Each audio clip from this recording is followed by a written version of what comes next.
لو بتدور على عربية تجمع بين الأناقة، الاعتمادية والأداء المحترم من غير ما تخرج بره الفئة السعرية المتوسطة، يبقى لازم نقف النهاردة عند الأسطورة اللي محدش قدر ينفذها بسهولة. النهاردة هنتكلم عن تويوتا كورولا 2026، الجيل الجديد اللي نازل السوق المصري رسمياً، واللي واضح جداً إنه جاي يكمل نجاح السنين اللي فاتت، لكن بروح جديدة وتحديثات قوية جداً. خلينا نشوف مع بعض التصميم والأداء والتجهيزات والأسعار، ونعرف هل لسه كورولا تستحق إنها تبقى رقم واحد في فئتها ولا لأ.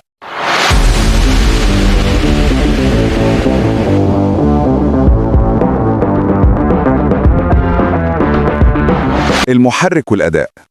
كورولا 2026 بتيجي بمحرك 4 سلندر 1600 سي سي بيولد 120 حصان، متصل بناقل حركة أوتوماتيك CVT بيوفر نعومة في النقلات واقتصاد ممتاز في البنزين.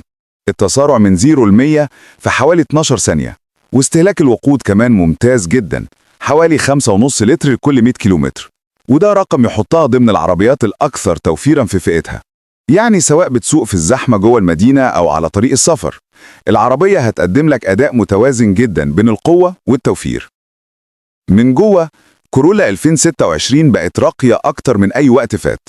الخامات اتحسنت بشكل واضح، العزل الصوتي بقى أقوى، والمقصورة مريحة جدا ل5 ركاب. في الفئات الأعلى عندك شاشة 8 بوصة تدعم أندرويد أوتو وأبل كار بلاي، ونظام صوتي محترم، وتكييف ثنائي المناطق بيخلي كل الركاب مستمتعين بالراحة. كمان التجهيزات فيها رفاهية حقيقية، مقاعد كهرباء، فرش جلد، إضاءة محيطية، وشحن لاسلكي للموبايل، وده غير فتحة السقف البانوراما اللي بتدي إحساس بالفخامة والرحابة. تويوتا ما بتتهونش في الأمان أبداً.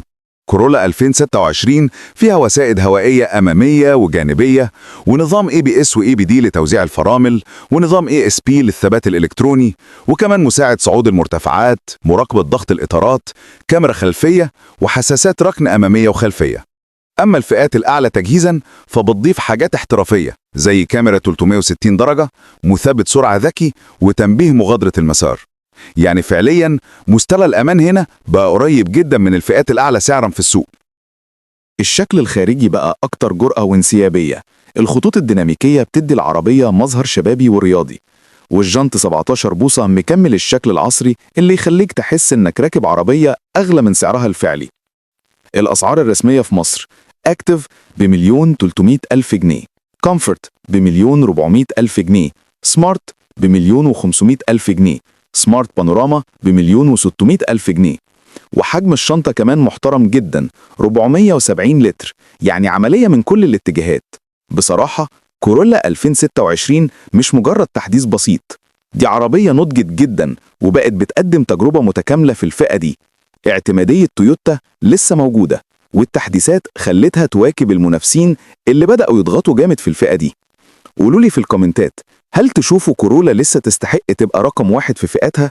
ولا المنافسين زي الإلانترا والMG والسيراتو بدأوا يسحبوا البساط منها؟ ولو حبيتوا الفيديو ما تنسوش تعملوا لايك واشتراك في القناة علشان يوصل ليكم كل جديد عن أحدث العربيات في السوق المصري.